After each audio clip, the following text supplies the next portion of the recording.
understandable concerns. And don't worry, Ramadan isn't for children. But today I'm going to show you why Ramadan is, in fact, one of the healthiest things a person can do in their life. Let's look at the top 5 medical benefits of Ramadan fasting. Number 1. Weight loss and diabetes.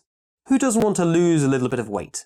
Well, intermittent fasting, the kind done during the month of Ramadan, is a great way to shed the pounds. One study published in Nature looked at weight loss in obese individuals and compared continuous energy restriction to intermittent fasting, finding that over a 16-week period, those in the intermittent fasting group lost 14 kilograms in weight as compared to 9 kilograms in the continuous energy restriction group, with the increased weight loss specifically coming from an increased loss in fat. That's around 50% more fat loss. In fact, fasting does more than just that. A landmark study in Lancet showed that fasting has the power to cure diabetes. 149 individuals were taken off their diabetic and blood pressure medication and treated with only 825 calories a day for 3 to 5 months. The rest of the 289 participants were treated with normal conventional treatment. The results were startling. 46% of those in the fasting group were in remission from diabetes a year later, with 86% of those who had lost 15 kilograms or more through fasting in remission. In the conventional treatment group, only 4% of people lost their diabetes.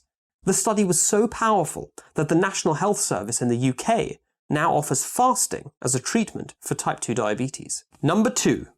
Brain development. In the fasting state, the body switches from using glucose as a source of energy to fat.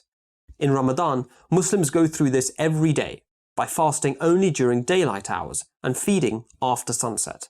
One article, again in Nature, explains how this process itself of going from the fasting to the eating state and back again, what they call intermittent metabolic switching, is the key for the benefits of fasting for the brain. Fasting teaches the cell to develop new metabolic pathways to deal with cellular stresses. In their own words, this process, quote, can enhance cognition and motor performance and protects neurons against dysfunction and degeneration in animal models of stroke, epilepsy, traumatic brain injury, and spinal cord injury, Alzheimer's disease, and Parkinson's disease. But the story doesn't end there.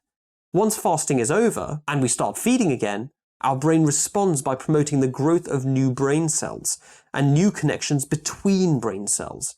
This is known as synaptic plasticity.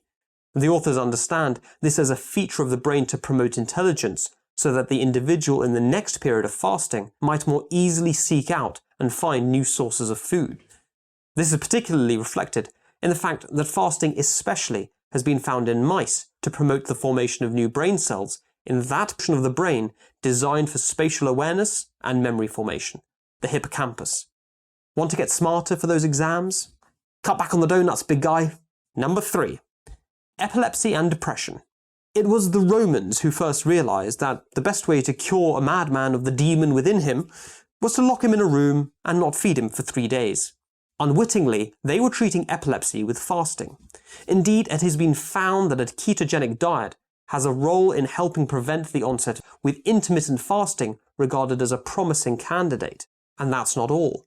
Intermittent fasting has also been found to have an antidepressant effect through altering hormonal levels. Number 4. Cancer prevention. When the body enters the fasted state, levels of insulin fall. This kicks off a host of cancer-preventing mechanisms. Experiments in mice have shown that intermittent fasting kicks off DNA repair mechanisms faster after fasting, and stem cells that should have died with chemotherapy survive. In fact, so potent is the effect of fasting on DNA repair that some physicians are thinking that intermittent fasting could be used in the future as an important lifestyle change to aid survival in cancer patients. Number 5. Increasing lifespan. That's right. Fasting has been found to increase the lifespan of multiple different species, from mice to monkeys. Moderate calorie restriction of 20 to 40% has been found to increase lifespan sometimes by up to 50%. The mechanisms of this are only now starting to be understood, but are thought to be related partly to the beneficial effects we've already discussed, but also through separate metabolic pathways. The Quran from 1,400 years ago summarized all this in a simple, short statement. Fasting is good for you, if you only knew. And now we do. Till next time, peace be on you.